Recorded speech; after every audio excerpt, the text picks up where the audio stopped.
Well, I'm John O'Regan. I'm a former Irish international ultra runner. I'm also an adventurer. Well, I started off my kind of outdoor life as when I was a kid. I used to go fishing with an uncle of mine when I was, say, 6 or 7. I started fishing, fly fishing, and through that, I got a love for the outdoors. Then in the late 80s, I got an interest in bushcraft, having read a magazine from a club in the UK called the Survival Club. I read an article by Ray Mears. I wrote him a letter. I eventually went over to do a few courses with his survival school, Woodlaw, when he started that. And following on from that, I started running. My first big race was the Marathon des Sables in the Sahara Desert. That's a 150-mile race held over a week. Coming back from that, I wasn't really planning on running it anymore. I then heard about a race in the Yukon called the Yukon Arctic Ultra. I went and took part in that 2 years later. And over, I suppose, a period of 7 years, I then set myself a goal of running a marathon or ultra marathon on each of the 7 continents, taking in what I could perceive as being the toughest events and as many different environments as possible. So I've done the most northern, the most southern, the highest, the lowest, the hottest, the coldest. I've ran on mountains, ice, sand, water, being a marathon at the North Pole. And I've gone through jungle. So anything you could think of, I suppose I've done it. I've also, having completed that over 7 years, I then recently did a marathon on each of the 7 continents in 6 days, 9 hours. And I'm now hoping to visit all the 7 wonders of the world. I think I have 2 ticked off so far. And that's my next, I suppose, short-term, long-term goal. Awesome.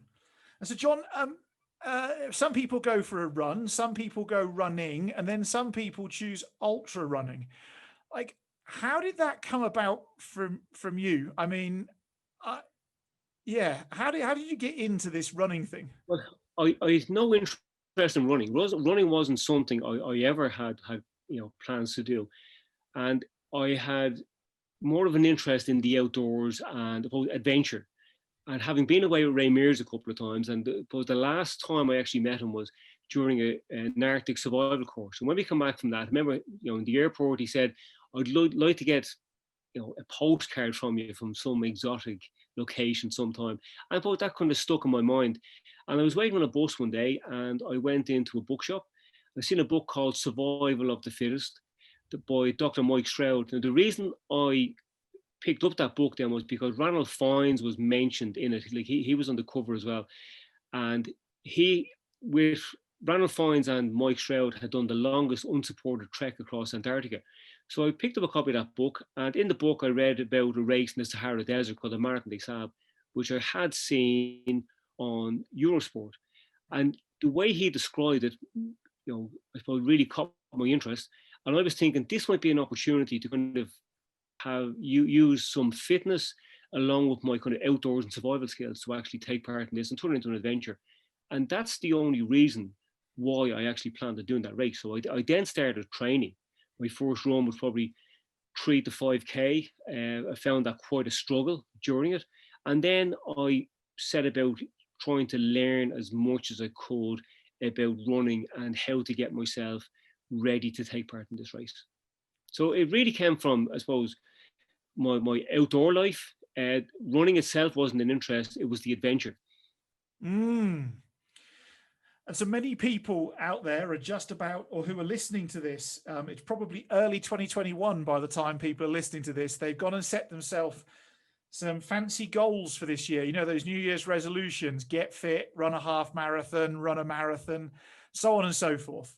What's your advice to those people who are just about to go start running and getting through?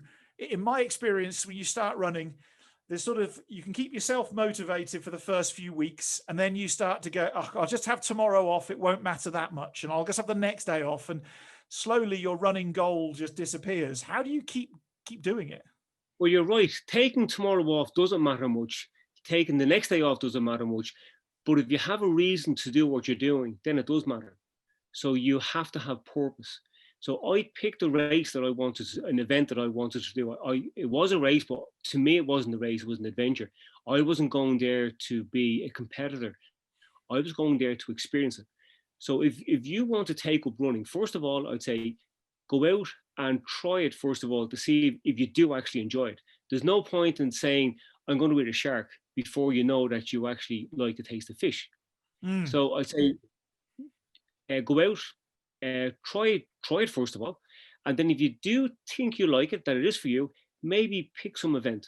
Even if it's a date just in the future where you might say is of a time trial, but you have to have a reason to do what you're doing, or else it's not going to be sustainable. And I would suggest for anybody starting out that they maybe look at downloading a Couch to 5K app on their phone, and you get these free. Like, to start off, you don't need anything fancy. You don't need any fancy gear, any technology. The one thing I would suggest you do try and get is a bit of company. Try and rope a friend in that makes you kind of accountable, keeps you honest, but don't get caught up in all the peripherals. Like, it's a very, very simple sport. Don't make it complicated.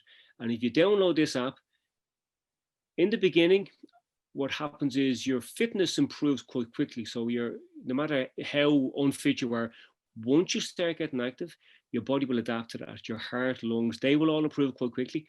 But it takes your muscles, bones, all the other bits a bit longer to catch up. So I would say be patient in the beginning. Don't get carried away with this improved fitness, and allow yourself time to catch up. So if you're using the app, follow the process. Don't try and get ahead of it. Follow it step by step. Mm. And for some people, would that involve just literally going for a walk for a few kilometers?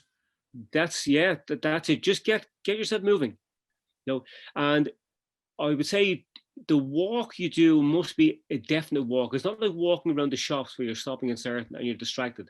So you want to go out and you want to be doing it with purpose. So if you're going out for a 20-minute walk, you're putting a bit of an effort in. So it has to become, an activity rather than just, movement. Like, so have a little bit of purpose to it. What I would say, the kind of pace that I would think you should be doing is one where you could maybe hold a conversation. But if you were wearing a coat, a hat, and gloves, that you're starting to feel a little bit uncomfortable because you're starting to heat up. So you're generating heat because of the activity. So just go, put a little bit of effort into it. And if you want to do the walk as training, you could maybe walk away from your house for 10 to 15 minutes and then try and get back a little bit quicker. That's great advice. Somebody once said to me with that, like the breathing and the talking thing, they said something along the lines of, you can exercise and you can hold a conversation. It's just you don't want anything more than 8-word sentences. Yeah, that's it. But when you're walking, you should be able to get plenty of oxygen. You shouldn't really be struggling for your breath. But what you're saying there is correct, because if you were trying to coordinate what you're saying, it means you're not getting enough oxygen in, and you're going from what we call being aerobic, which is using oxygen to help generate the energy, to going anaerobic, where you're not getting the oxygen in, and then that turns from, I suppose, utilizing fats as a fuel to burning the limited amount of sugars that you would have stored in your muscles. Cool.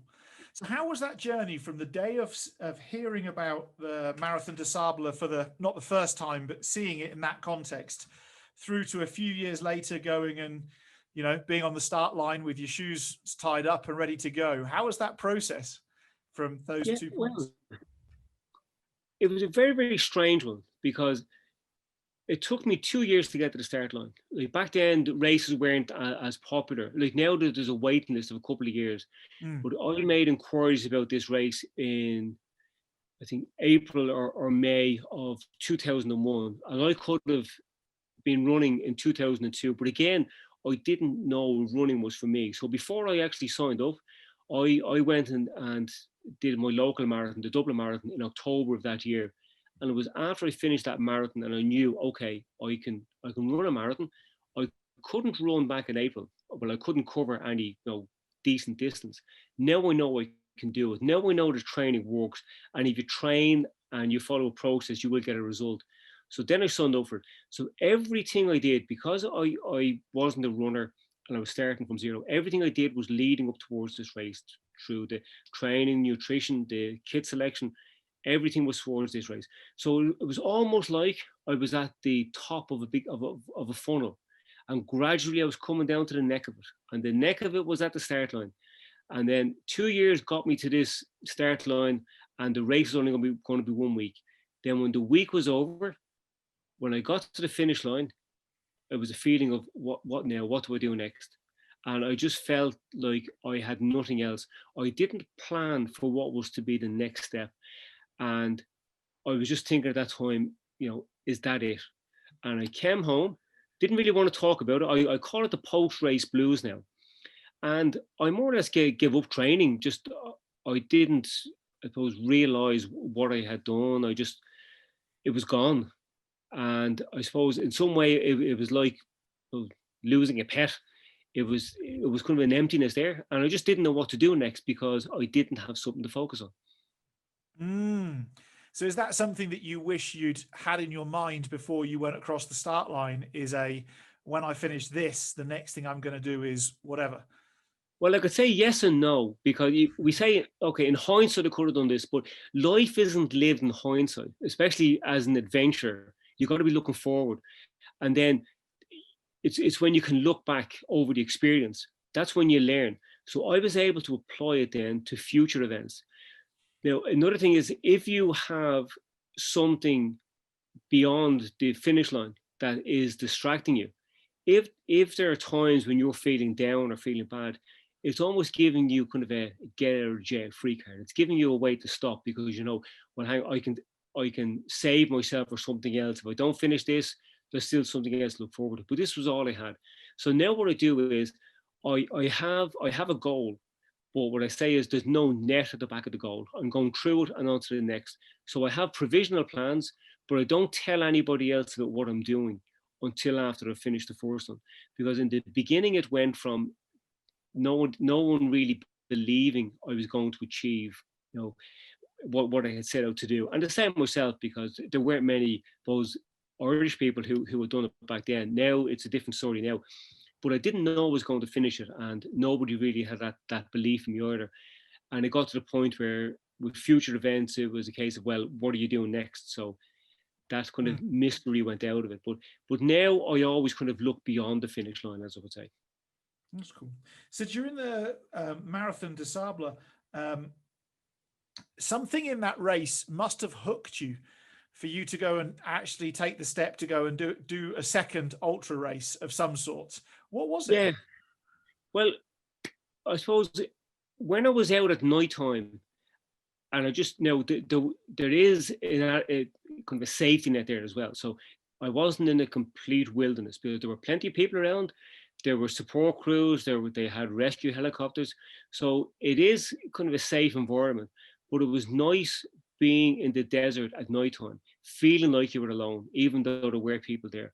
And it was, I suppose, it was a way of being able to clear your mind of all that is going on, when all that matters is the next couple of steps, and then you get a better sense of appreciation of what you have, and I suppose some stuff that you take for granted, like if you have to carry your water for a day, you cherish every drop of it. It's very easy for us to just go to the tap and leave the tap running. If it feels a bit warm, or glass is warm, and we want to cool it down with the water, but you don't have those luxuries somewhere like that. I suppose they're the things that that did hook me, because I was somebody who, when you're a kid, you make up your adventure, and now it feels like most things have been done. But it's only when you go to these places that you do get a chance to actually, I suppose, feel like you are in some kind of an adventurous environment. Yeah. So how do you, in all of that training you did, and maybe thinking about the training that you do now, because you're coaching runners as well as still running now, what's most people think that runners just go running to train. What else do you do other than running as part of that training? Well, I suppose the running part can be easy. Now, it's not just a case of always just putting one foot in front of the other. You need the structure of training, so you need different types of runs. So you would have your easy runs, your long runs, your tempo runs, your recovery runs, hill repeats. So you're kind of mixing these all together. Same way as if you go to the gym and you're training a circuit, you're lifting weights, but in different ways, and that's the same as what I would do when I was running. But then, I suppose you've the mental side of it as well. Now, if you haven't got the physical side trained, the mental side is not going to help you drag along a weak body. It'll bring you to breaking point of weakness. So I don't believe in all that where it's 90% mental and 10% physical. You have to have the physical trained before the mental, I think, is really, really going to work. So I look at going out on some long, challenging runs whereby you might have to go 2 or 3 hours before you start feeling like you're starting to suffer, or it's a bit of an effort, or it's cold, you're feeling a bit miserable. And that's when the mind is trained to kind of keep it going on. So you have to put yourself into some of these situations, but put yourself into situations about safely in order to, I suppose, train the mental side of things. And then doing long, easy runs on a treadmill. Now, I'd say as well for athletes, for a motivated athlete as well, the easy part of the training is to do the hard stuff. Maybe go up to the running track and be running what we call intervals, which will be 800 meters to a mile, running them fast because you feel like you've done something. The hard part is to do the easy stuff, which is the long, slow runs, and suppose they are very, very important for building your aerobic engine to allow you to do the other types of runs. So the long, slow stuff is, I suppose, the hardest part of the training. Yeah, because I've done a lot of kayaking over the years, and probably the longest race I did was 200 kilometers. What's that? 130 something miles. It's a fair old way anyway. As a one hit. It's a long way. Yeah, it's quite a long way. And I remember that the short, sharp training session stuff that you can fit into 45 minutes an hour. It didn't matter what type of training it was. It fits into an hour. It's good. It's finding the time to go and get 5 or 6 hours under your belt and do that consistently and ultimately you normally end up at obscure times of the morning or in the evening doing it when frankly you just want to be in front of a wood fire. And it's the thinking about that before you actually do it as well. So that's all part of the training as well. I think the mental side of it is when you're talking about having the option of being in front of a fire. When you weigh up the two of them, you know which one 99% of the population is going to pick. That's it. But the thing I found, having that I was paddling in that race a K2, so 2 of us in a kayak, and having a training partner who you do everything with, when it's 4:30 in the morning and you feel a bit rubbish and you don't particularly want to get out of bed, your training partner honking their horn outside your house is a bit of a kick in the ass to go and do something positive. And it's easier to let yourself down than it is to let somebody else down. And for the good training partner won't let you forget if you were late or if you slept it out. They won't. They won't. And do you try and when you're training, do you try and mix up the times of day and night that you train, or do you try and keep it all very consistent? Well, that depends. In the beginning, I would have tried to simulate the race as much as possible, but I do think that sleep is quite important during your training as well. So, like a boxer doesn't, train himself to be hit in the face all the time. That happens during the fight. So now I would like to maximize the amount of rest I get and be as fresh as I can going into training runs, so I get the best possible benefit out of them. Now, if I was doing a race that had a long stretch at night time, I might include something that would take me during the night, but I would make sure I was more rested going into the training session than I might be during the actual race. Yeah. Okay, cool. And yeah, you're so right about that need for Well, 8 hours or more sleep a day are often Yeah, just. I think it's important. You know, we're starting to realize how more important it is now. And the old-fashioned way of training with no pain, no gain, we're realizing now that sometimes the pain can lessen your gain. Mm. And at the end of the day, we want to enjoy what we're doing as well. We can have the adventure during the event and the misery and whatever else, but for the most part, you know, I think training needs to be tactical in a way. It's learning, you know, that's you know, we need to be as fresh as we can then going into the race. That's mentally and physically. Yeah, it's getting that. Uh, Anything people can do, I always think, to increase the quality of their training. Yes, exactly. Actually, the quality is often more important than the quantity. Yes, Um, yeah. it's a bit like anybody can go to a Virgin Active gym, but if you go to a CrossFit gym and you do a HIIT workout, you'll do the same in 20 minutes in a CrossFit gym that you might wander around and do in an hour and a half in a Virgin Active with Yeah, no program. yeah, correct. That's it. I would call them gym tourists, but you feel you have to kind of go to every machine to get the value for your membership. And it's not always the way. You should do what's necessary. Mm. So you mentioned a second ago, maybe it was before I pressed record, I can't remember, but you mentioned the Yukon. Was that right? Yes, I did a race in the Yukon called the Yukon Arctic Ultra. I think it might have been the first or second edition of the race. That was back in February 2005, 100-mile race. I'm going to the, well, COVID dependent, and might get onto Okay. COVID in a minute, but COVID dependent, I'm going to go and canoe the Yukon Lovely. next June, July, or July time. What time of year were you doing that race? February. Oh my So it was still flipping. cold. Well, you see, that made it was probably nicer doing it then. But when you go, you have to deal with the wildlife and the midges. They're meant to be quite bad in the Yukon. So the race I did followed a famous dog sleigh race called the Yukon Quest. So Mm, the dog sleigh race took off on the Saturday, and then the following day, the runners or humans took off. So it's called the world's coldest human-powered adventure race, where you have a choice to do it on foot, ski, or mountain bike. Once it was human-powered, so they were the options.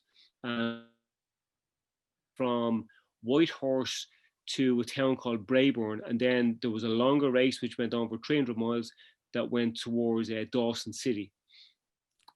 incredible. That So was quite an event.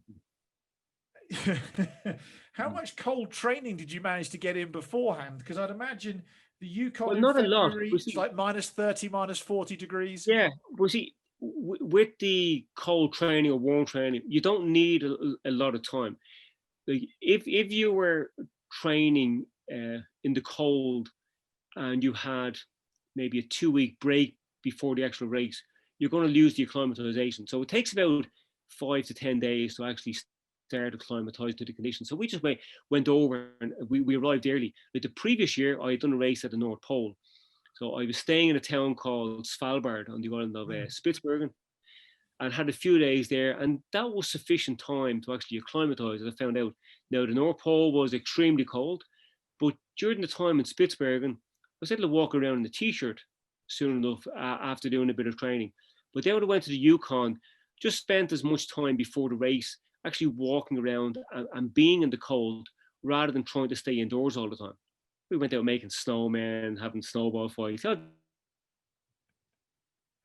being out there in the environment before the actual race started. and, so I've got all sorts of questions about the North Pole and the Yukon. But the first one is, do you use anything to mask your breathing in that environment? Because sucking in Well, minus 40-degree air can be pretty traumatic on the body after a while.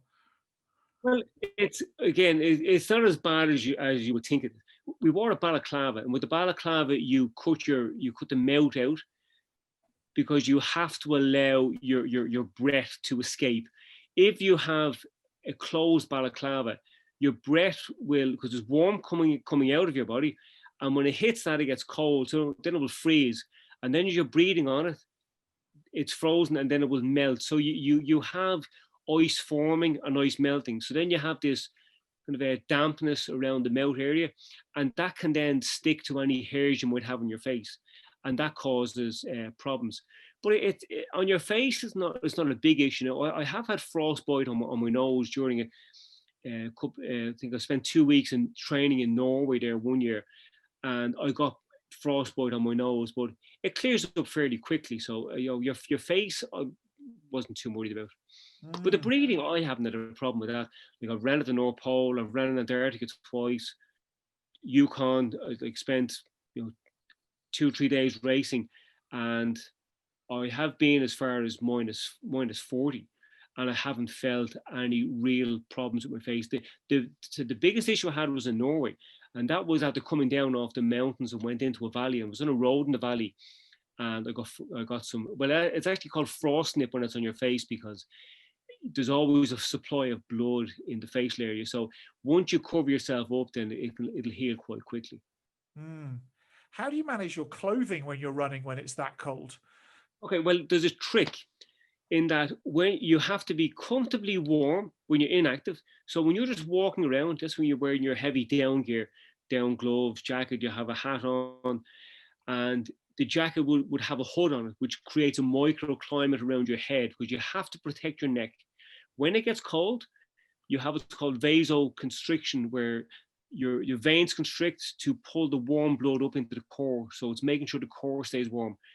The only place the veins can constrict is in the neck, because there has to be a constant supply of blood going to the brain. The brain is the hungriest organ in the body, and that's where you get most of your heat loss. So you wear something to protect your neck, and then your jacket would have a decent size hood in it.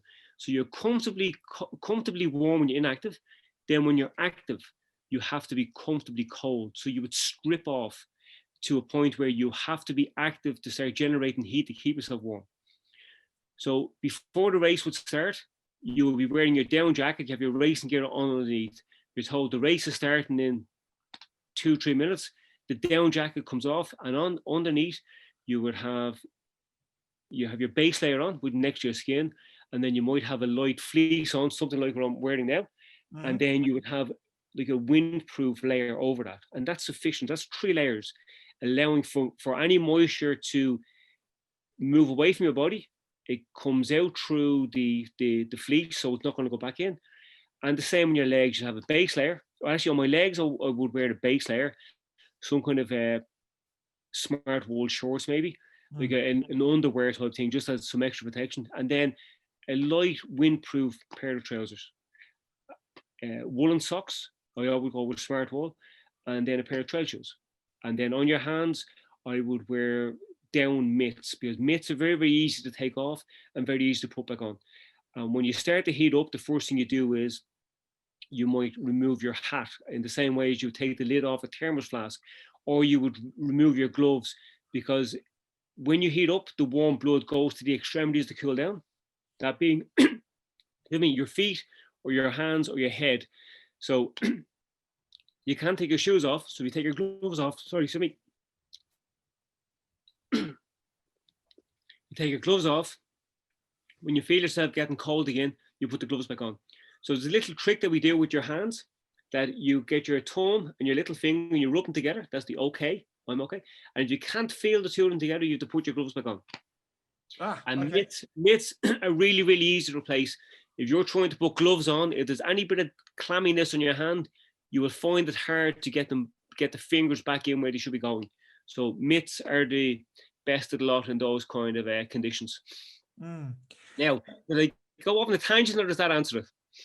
Well, I was so that's good. I've got that. So the next thing I'm aware of is I've guided in the mountains in Arctic Norway and Sweden quite a lot. Lovely. So I'm very familiar with looking after people in -40. That's like a thing I've done a lot of. And one of the biggest things we're always concerned about in that environment is letting people sweat, because we all know they sweat, then they stop exercising, and it's a very fast route to hypothermia. So, but with running, how do you manage that moisture to ensure that if you have to stop for whatever reason, it's not sat against your skin in a base layer or something? Well, I think that's where you have to be cautious with the pace you're running at, and that's where the layering system comes in. And nowadays the clothing is really, really good. So I'd wear a top that would have a long zip in it. But if I felt that was a problem, like what you were saying, I suppose I would then adjust my pace to, I suppose, balance it out. If I felt that I was getting wet from sweat, I would try and go at a pace whereby I am trying to kind of keep myself warm, or if it was an option, I might try and change my clothing. But I suppose so far for myself, it has worked pretty well. I suppose when you're, with inexperience, I suppose can lead to issues like that. But you learn pretty quick that you have to, I suppose in these conditions, you have to not ration your water, but ration your sweat. Well, I suppose inadvertently you are rationing your water at the same time, aren't you? If you push less out, you've got to put less in. Wow. So on those cold weather races, the North Pole and the Yukon, and you said Antarctica as well, right? Yeah, I've been to Antarctica twice, raced there twice. Incredible. I want to ask you some more about that in a second. But do you have support crews, or is it? Yeah, oh yes, there would always be support crews at these events. Like, no matter how extreme they are, there are always support crews. And so I suppose in some ways, it doesn't really take away from the adventure, because they are still extreme environments. And I would kind of, I suppose, compare it with, if you've seen a trapeze artist in the circus, they wouldn't do some of the stuff that they're doing if they didn't know there was a net there. They're not planning on landing in the net, but they wouldn't take some of the chances that they're taking with some of the tricks to do, because you need that safety net. And so with these, say in Antarctica, I did a marathon there twice, and the first time it was kind of like a figure of 8 loop around the Ellsworth Mountains. And in the middle of the figure of 8, we had the aid station that was at the camp. And the second time I raced, we did a loop that was just a little bit over 10 kilometers and almost in the square shape. So for safety reasons, we were never really too far away from the actual camp. So, you're talking about the furthest you would have been would maybe be 3 kilometers away from safety. And then it'd be a snowmobile that we're going to keeping an eye on you as well. And at the North Pole, because there's an added degree of risk there, the loop itself will be shorter. Because of polar bears? Well, yeah, polar bears are, they are a potential hazard there as well. But the other thing is, you're not running on land, you're just running on frozen water that's going to form in these what they call leads or sastrugi, these formations. It's almost like running across a plowed field. That's the kind of terrain that you will be on. But yeah, we would always have access to some kind of a camp. Same with the Marathon des Sables. You're never really on your own, and you're always kind of going between checkpoints. And what you have to do between the checkpoints is manage your water between the checkpoints, your water and your feet. So we've spoken about super cold. Do you have any ambitions for any of the super hot ultras, like the Death Valley one or anything like that? I'd love to do the Death Valley, and I almost did it 2 years ago with someone else, and then things happened and we didn't get to do it. So that would be one of the races that I would like to do. Now, the Marathon des Sables was quite hot as well. But I suppose the heat is, the heat and the cold are both manageable once you both research them and put the effort in. Like you dress up for both of them in a way. You're trying to minimize evaporation from your skin in the heat, and same in the cold. You're trying to minimize the heat loss. So yeah, Death Valley is one I would hope to do in the next couple of years. Geez, I've read David Goggins' book, and in there say again. I say, don't believe all you read. Some people over dramatize these things. Oh, really? Yeah. Well, that's what I think. Like, any races are as tough as you make them. Like, you could run a 10-kilometer race, And if you put extra effort, like the speed is what makes it difficult. But a lot of these races are very, very doable. I think just some people get a bit carried away with them. Is that the difference between having an ambition of winning or having an ambition of finishing? Well, yeah, we see that, if you're trying to win, that does add a degree of difficulty. Now, I have won some of these races. I won the race in the Yukon. I won the Inca Trail Marathon. I've won, 24-hour races. Now, I'm only saying that because of the way the conversation is going, but so I know what it's like at both ends. But these races are very doable, very achievable.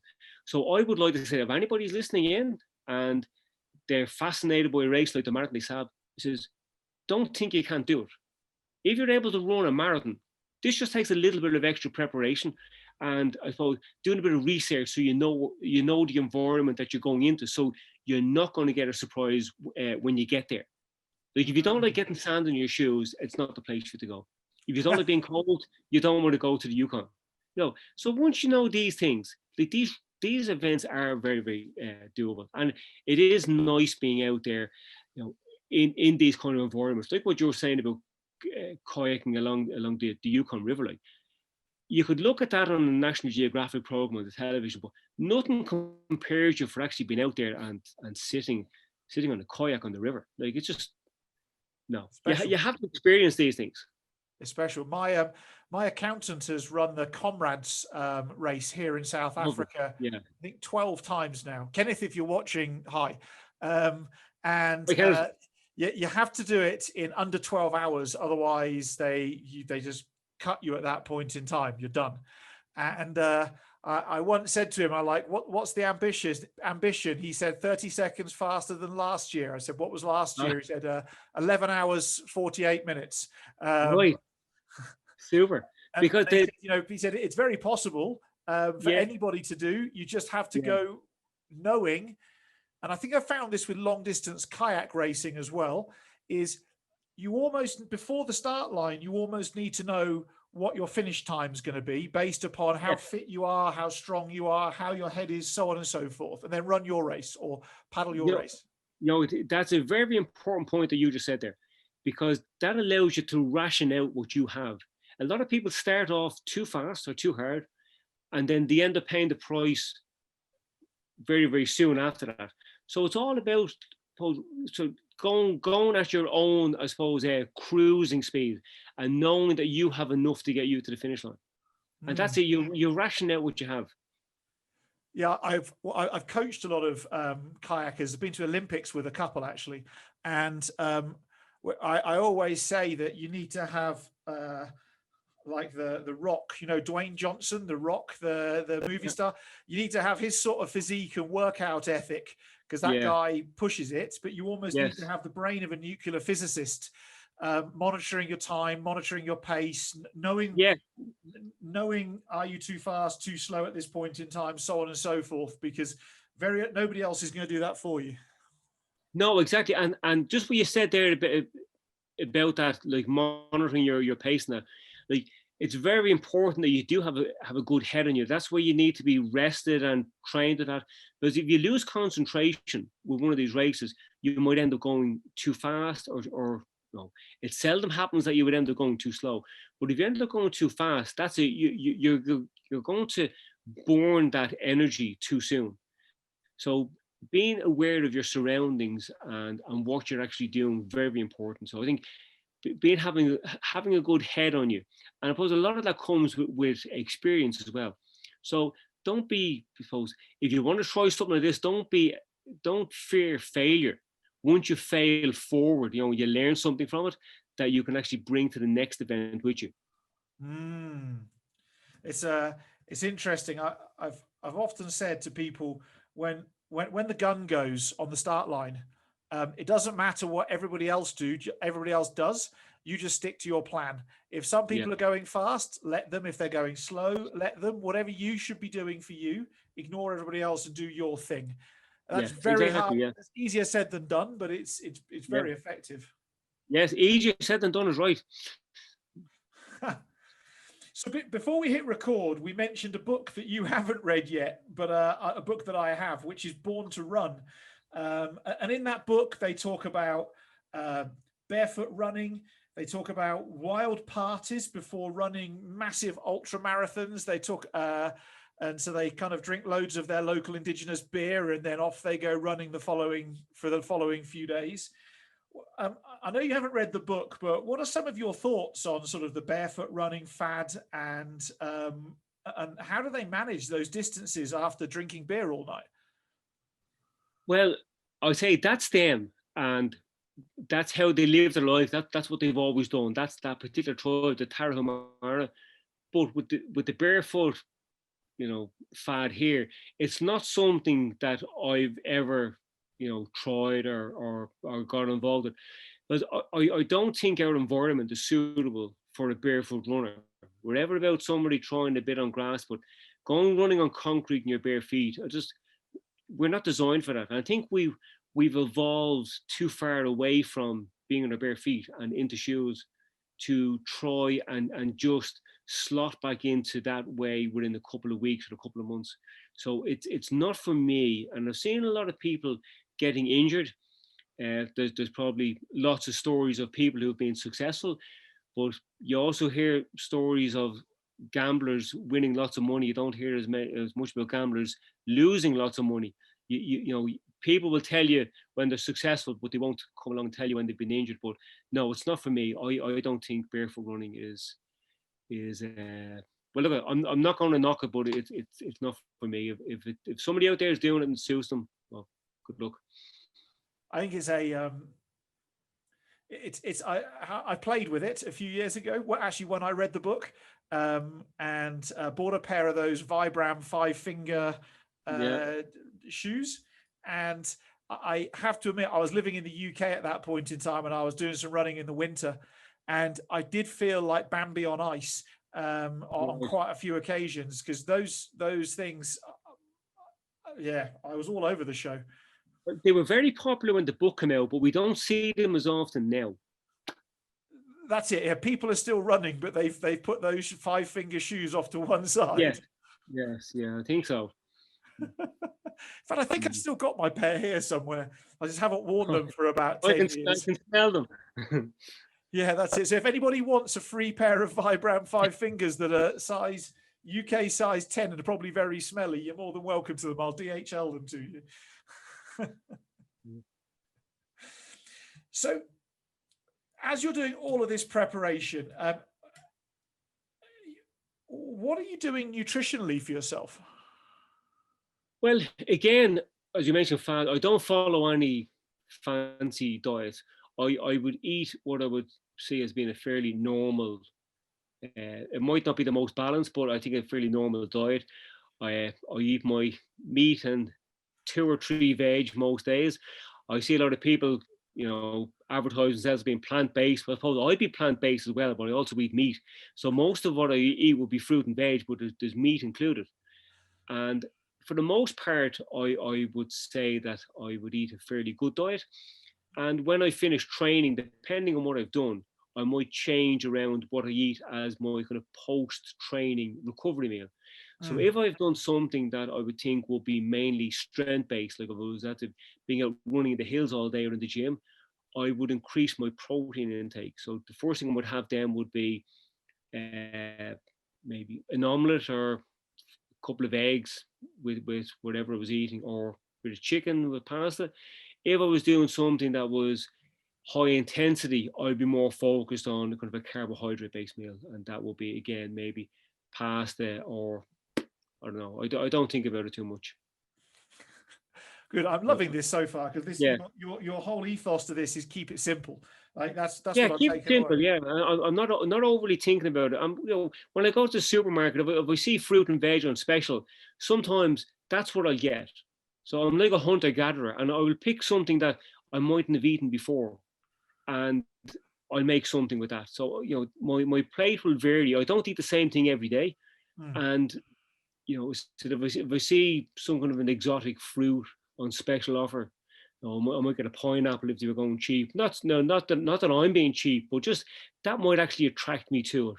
And I said I just try and vary what I'm eating as much as possible. So everybody out there is always looking for the secret sauce, which is but by secret sauce, I mean it is like the one nutrition thing, like the fad diet or barefoot running or some magical training process. Is there a form of secret sauce that people could follow, or secret recipe people could follow? Well, as you mentioned that, you will hear people talking about the 1% and marginal gains. You have to work on the 90%, the 95% before marginal gains and secret sauces and all these things will work. This is like somebody having a carbon fiber bike and both taking the bottle cage off it, or you want to work on the fundamentals first. Get the training done. Don't starve yourself. If I'd say train yourself into the fit athletic person rather than trying to go on some kind of a fancy diet and getting these new shoes. Like, work on the fundamentals and then let the other bits fall into place. Marginal gains won't work unless you have the blocks done first. Excellent. So I hear another simple message, which is something like go do the work. Do the work. Yeah, exactly. Everyone's looking for the quick fix. It's like I was watching a program last night. It was a country music program. Now I listened to all types of music, and there was a nice song on, Loretta Lynn, and I went onto Spotify and I found the song straight away. Now I remember 20 years ago, maybe that's, you would have gone searching for a CD and you could have spent 20, 30 pounds on a CD to get the one song, but that's the way it was. Now you don't have to do that. Everything is just easy and a quick fix. We don't have to work for results. And that's kind of transferring into training and everything else. People expect the same fast results, that they're getting everywhere else. Do the work. Do the work, have a purpose. Cool. And then so you're on these long races. You've done many, and you said you've won a few. How do you manage your mindset during those races? Because I said I've done a few, and I've wept like a baby. I've laughed like I'm seeing a comedian, and then I've had some of the most profound thoughts of my entire life. It's like a roller coaster. What goes on for you? Well, that depends. During some of the 24-hour races, if you're doing them on a track, like some of the 24 races happen on a 24-hour track, so you're going around the track for 24 hours, and I find that they would be quite competitive. So you'd be looking at your competition from the very start, but you will be thinking of it like a big game of chess. So although you're looking at your competition, you're not being competitive until maybe 18 hours of the race have passed by.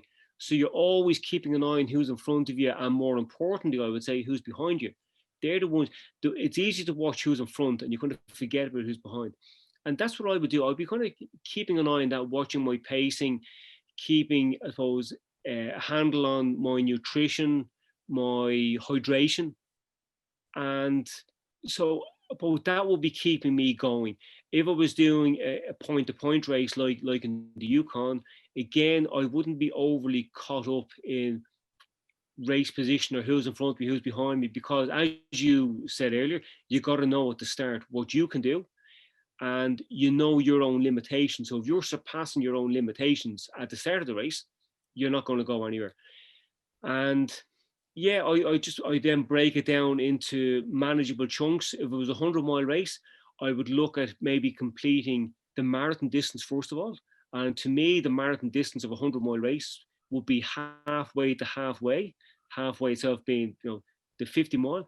And then I'd want to get beyond the halfway mark before I think of myself having half of the race done. I would look at 50 miles being halfway in distance, but 70 miles being halfway in effort. Because when fatigue starts to set in and you're also suffering from sleep deprivation, the last 30 miles could take as much or maybe more effort than the first 70. So mentally, I would prepare myself for this and tell myself, I'm going to feel like this. This is what it's going to be like. So accept it and get on with it. Nothing lasts forever. This is how it is. And you don't want to have regrets when you finish the race. If you give it everything you got, you can cross the finish line, not thinking about the what ifs. And that usually sorts me there. Now, one race I did was in Greece, went from Athens to Sparta, called the Spartathlon. That's 280 56 kilometers, I think it is. Lots of checkpoints. And I remember standing at the start line. And that was the longest single race that I would have done. It was longer than anything I'd done before. And at the start line, I was thinking that in my head. And I was becoming almost drowned in the distance. And then I just remembered to myself, you've done lots of long races. But if you don't get to the first checkpoint, you're not going to get to the last one. So I broke it down into checkpoints. And at each checkpoint, I kind of recalibrated my expectations. And then I knew I had to get to the first compulsory checkpoint that if you didn't make it, it had a cutoff time. If you didn't make it, you were out of the race. So I had to get there at a set time. And then once I got to that, I had built up a little bit of a cushion that, and I didn't want to lose that. So it was like having money in the bank that you don't want to spend. And I tried to, I suppose, rather than withdraw some of that money, I tried to add to it when I got to the next compulsory checkpoint. And they're little, I suppose, games I would play with myself in my head.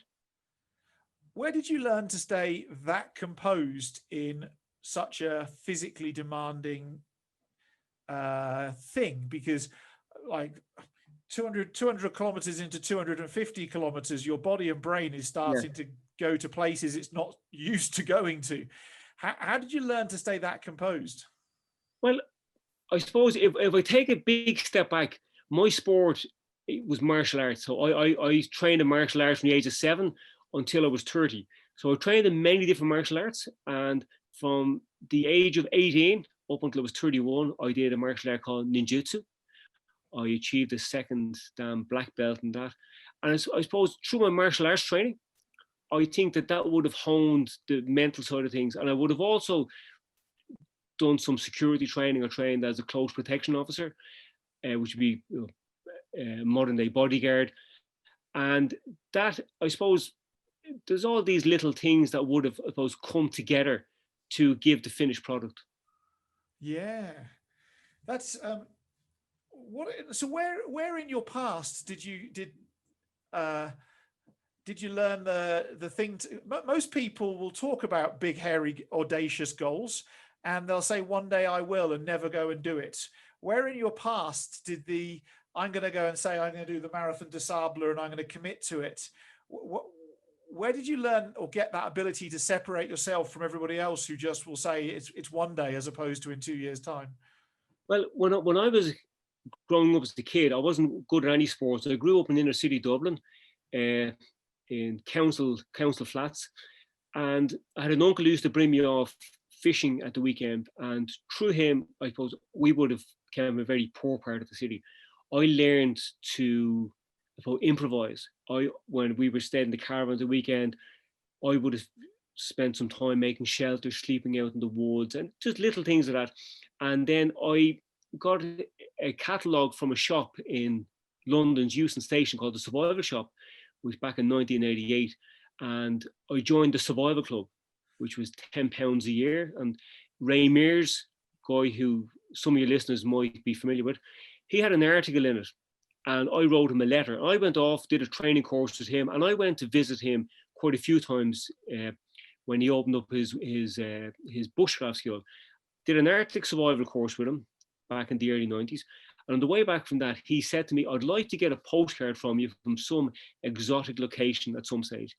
And then I suppose I was waiting on a bus one day, standing outside a bookshop. I went in, I seen a book by Dr. Mike Stroud, and he had done the longest unsupported trek across Antarctica with Sir Ranulph Fiennes. Now, Ranulph Fiennes was somebody who I had an interest in. I don't know what the reason was. I think actually I bought a book by him, a secondhand bookshop called Fit for Life, and it was just a book of exercise and that. So that got me interested in him. Bought the book, and he had mentioned the Marathon des Sables, and then I just thought this could be a time for me to piece together some of my fitness along with my survival skills and actually do something that's adventurous and send Ray Mears that postcard. So that's the reason why I went and did that race. And coincidentally, the reason for me picking up that book was because of Ranulph Fiennes. And in 2004, I shared a tent with Ranulph Fiennes at the North Pole. Really? So it kind of went full circle. Yeah, went full circle. That's cool. He was That's a true story. when I was a boy. I'm 45 now, so when I was a boy, Sir Ranulph Fiennes, Chris Bonington, all those, Ray Mears was just coming onto the scene at that Yeah, point in time. But Chris Bonington and Ranulph Fiennes, I think, were two of my big idols when it came to yeah. Chris mountaineering and Bonington, yes, outdoors. he was on the Barbara lad back then. Yeah, it's absolutely incredible. Excuse me. So you've done a whole lot of incredible things. You're busy coaching people at this point in time, but what's on your bucket list for next for John? Well, I need an adventure, and as you mentioned there, the Death Valley Ultra, I'd like to do that. And there's a few other races that I would like to do. There's probably a few races, I suppose, that haven't been decided yet that I would like to do as well. Uh, I would like to visit all the seven wonders of the world, maybe taking in a race as close to them as possible. And yeah, I suppose I just like to experience new places and new adventures. Yeah. All right. I've got a sideline question. This is just come into my mind, but this is personal and selfish. So how do you manage running or training while working? I don't know if you have a family or not, but maybe you've got a family, you've got all sorts of different things. How do you ensure that one doesn't take over your whole life? Well, at this moment in time when we have these, the COVID restrictions on, and it's very hard to kind of train for anything. So I like to think that in the same way as an elite soldier would train, you never go too far into one direction. So you train a certain energy system, you train certain skills, but not at the expense of something else. So you go just far enough in that direction that it's easy for you to sidestep and go in the other direction. So it's a case of keeping a hold of everything you have. So you need the arms of an octopus. Keep in touch with everything. Yeah, I own a few businesses, and as well as we get outdoors, and I like to do a little bit of weightlifting. It's sort of my thing at this point in time. And then I've got a new baby coming, and I've got a little girl and a wife, and I travel. Well, before COVID, I traveled a lot, and I often feel like you have to be the most competent juggler in the circus to go and throw 10 balls up in the air and keep them all there at the same time without dropping any. And when you're used to being busy, you are also practicing at being able to manage your time in the most effective way. Like some people, I suppose, don't want to miss Coronation Street, and there are ways that you can fit these things in. Like it is possible to do it all. It is. And for those who are in the US who are watching this, Coronation Street, just so you know, is a Dallas UK half-hour soap opera. Is it every day of the week, John? I think. I'm not sure. I think it is every day of the week, and it's a bit of an institution, and it's been going for like 35 years, maybe longer than that. Maybe longer, yeah. So, actually, it would be longer. It's the longest running soap opera in the world. Wow! There we go. There we go. So Death Valley 7, the wonders of the world. Yeah. The reason for the 7 wonders is I was doing a race which was the Dead Sea Ultra in Jordan. And while I was there, that was back in 2007, they were having votes. Voting was going on to select the new 7 wonders of the world. And I got to visit Petra before it was one of the 7 wonders. And following on from coming back from that was 2000. The following year, I went and did a race along the Inca Trail, and that became one of the new 7 wonders. So I got to visit 2 accidentally. So then I thought I had to visit the 7 continents. Now I suppose I'm going to visit all the 7 wonders. So that's the reason for that. That's great. How was it on the Inca Trail with the altitude and running? Did you suffer at all, or was it? Well, no, I didn't suffer, and the reason I didn't suffer was because the year before, I had done a race from above Everest Base Camp. When I went to the Dead Sea, I did the marathon with the highest start line, which above Everest Base Camp, and then the marathon with the lowest finish line back to back. So I started at Everest Base Camp and then had a finish at the Dead Sea. And for both those runs, I was guide runner for a blind athlete. His name was Mark Pollock. So when I went to Everest Base Camp, we had to move very, very slowly because the terrain was so difficult. So I then gained the benefit. Now it's a skill, it's a technique that mountaineers use, where you rest on every step and you take your time, you go high, and then you come back down low to acclimatize. So I was moving really, really slowly compared to a lot of the other competitors. So then when I went to Peru the following year, I made sure that I was always at the back of the group, taking my time, had my camera, and I made plenty of stops to go taking photographs. Whenever we did acclimatizing runs before the race, I was always at the back. I was taking my time walking. And then on the day of the race, I felt that was it. I was ready to go then. Okay, cool. So a nice slow acclimatization and Yeah, build yourself up. that's it. Yeah, and I've been to altitude a few times since, and I think because of me taking my time acclimatizing, I haven't had any issues. Same when I go somewhere cold or somewhere warm, I always make time to acclimatize to the environment that I'm actually entering. Yeah, which is cheapers. I had one of my very good friends ran the New York Marathon a few years ago, and he didn't have much time, so he jumped jumped on a plane, flew to New York. Following day did the marathon. Following day jumped on a plane and flew back to the UK. And I picked him up from Heathrow Airport, and he'd run his fastest marathon time, but yeah, he was as stiff as a board, I think would be quite a good way of describing it after that flight. You can take something like that for granted because you see, New York is another city. It's like London. But if you were going somewhere that's a bit extreme, you would be that bit more cautious. Like you probably have more chance of getting sunburn on your local beach during a heat wave than you would in the Sahara Desert, because you're not going to go into the desert unprepared. But you might take a chance in Blackpool. That is very, very interesting. When I was guiding in Norway the other year, I asked one of the guys in the mountain rescue team, who do you go and rescue the most? And I was expecting him to talk about all the tourists that go to the different mountain regions in Norway. And he said, "Oh no, we the people we rescue the most is old people in berry picking season, which is like September, because they just go out with their jumper on and their plastic container to pick berries, and they disappear off into the hills and lose themselves because it's kind of like an extension to their back garden." Whereas that makes sense. The tourists take it seriously. Yeah, that's it. We take it seriously. It's when over familiarity, as you say, familiarity breeds contempt, and you're more inclined to take a chance locally. So I realize this is my last question, and I realize it's maybe a bit vague, but I'm a firm believer in cross training. And so I'm wondering what your advice is to people who kayak or sail or do other outdoor sports about using running to support their enjoyment of going kayaking on Saturday or climbing on Sunday or whatever it might be.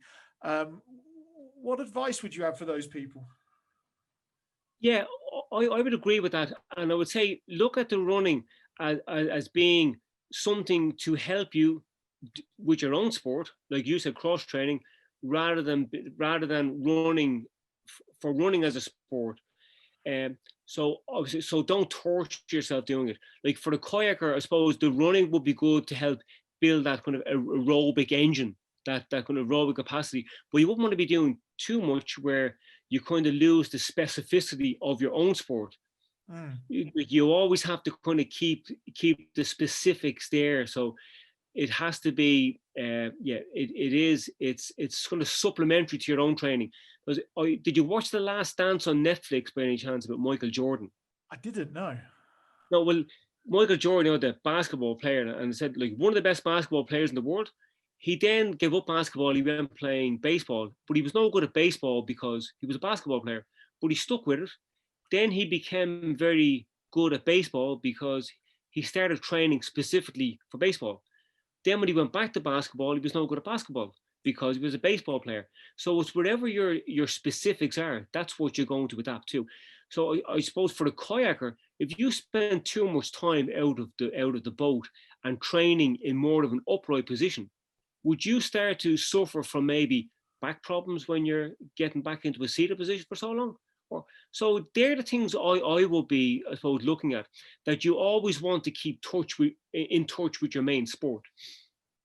Yeah, it's just using other things like running to mix up the training so it doesn't get mundane or horrible. You can get to go and do some different stuff as opposed to just, I don't know, just kayaking, for instance. Yeah, but there was a time that running was a punishment in other sports if you did something wrong, that you had to do a couple of laps of the field. But now it's been looked on as a way of enhancing your performance.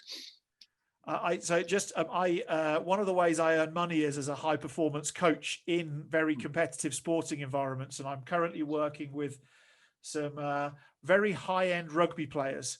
Okay. I can't tell you who they are, but you know which country I live in, so you probably can figure it out. And trust me, running is still a punishment. Yeah. Well, I suppose if you're the size of a rugby player, that's a lot of mass to be moving. That's a lot of mass to be moving. Yeah, that's it. John, as we come towards the end, I want to encourage everybody to go and check out your podcast, No Finish Line, and check you out on Instagram and Facebook. I'll put the links for all of those for you beneath in the description. Yeah, lovely. And I just want to say thank you, because it's seldom that we actually get to talk to people who actually go and do epic stuff. And while it might not feel epic to you, to the rest of us who haven't done a length of run like that, that's in other people do it and we'll never get to hear from them or talk to them. And to have somebody like you trailblazing ahead and going, look, boys and girls, it's possible. You've just got to put some time and effort in. Yeah, that's it. I have no natural talent. So my only talent will be that I don't give in and I put the effort into the planning. There you go. So guys and girls, if you want to get into running and be like John, put the effort in and don't give in. Words from the man himself. John, thank you for your time this evening. It's very kind and great to spend time with you. Enjoyed that. Thank you. Cheers.